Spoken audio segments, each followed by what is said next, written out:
இந்த உலகத்துல மலைகளும் மரங்களும் ஆறுகளும் நிறைந்த ஒரு அழகான கிராமம் இருந்துச்சு. அந்த கிராமத்துல தான் ஒரு குட்டி பையனும் அவன் அம்மாவும் எளிமையான வாழ்க்கை வாழ்ந்துட்டு வந்தாங்க. அந்த பையன் பெயர்தான் சிக்கம். சிக்கம் ரொம்ப நல்ல பையன், படிக்கிறதுல கெட்டிக்காரன், யாருக்காவது உதவி வேணும்னா முதலில் ஓடி போறவன். சின்ன வயசுதான், ஆனா அவன் மனசுல ஒரு பெரிய ஆசை. நல்ல சம்பாதிக்கணும், பெரிய ஆளா ஆகணும், என் அம்மாவை சந்தோஷமா பாத்துக்கணும்னு. சிக்கம் அம்மா தினமும் கஷ்டப்பட்டு வேலை செய்வதை பார்த்து சிக்கத்தோட அந்த ஆசை நாளுக்கு நாள் அதிகமாயிக்கிட்டே போச்சு. அந்த கிராமத்துல ஒரு பழைய கதை எல்லாரும் சொல்வாங்க.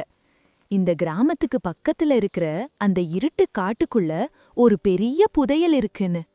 ஆனா அந்த புதையலை தேடி போனவர்கள் யாருமே திரும்பி வந்ததே இல்லைன்னும் சொல்வாங்க. இந்த கதையை கேட்டாலே கிராமத்தில் இருக்கிற எல்லாருக்கும் பயம்.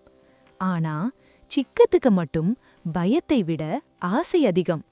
நான் அந்த புதையலை எடுத்தா என் அம்மாவை இனிமே கஷ்டப்பட விட மாட்டேன் அப்படின்னு மனசுக்குள்ள நினைச்சுக்கிட்டே இருந்தான். ஒரு நாள் யாரும் எதிர்பார்க்காத நேரத்துல ஒரு மர்மமான தாத்தா சிக்கம் முன்னாடி வந்தார். அவரோட கையில் ஒரு பழைய காகிதம், ஒரு வரைபடம். சிக்கம், உன்னால இந்த புதையலை எடுக்க முடியுமா அப்படின்னு கேட்டார்.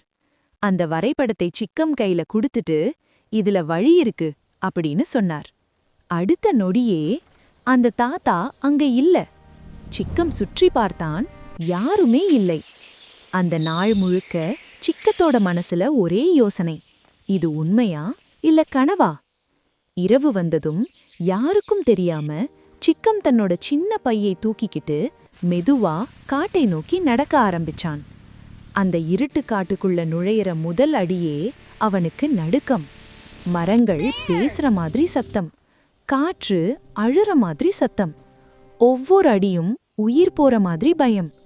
பசிக்குது, தாகம் எடுக்குது, ஆனா திரும்ப போகணும்னு அவன் நினைக்கவே இல்ல. தனியா முழு இருட்டுல ஒரு சின்ன பையன் தைரியமா முன்னாடி நடந்து போறான். இந்த காட்டுக்குள்ள அவனுக்கு என்னென்ன கஷ்டங்கள் வந்துச்சு, என்ன பயங்கரமான விஷயங்கள் நடந்துச்சு.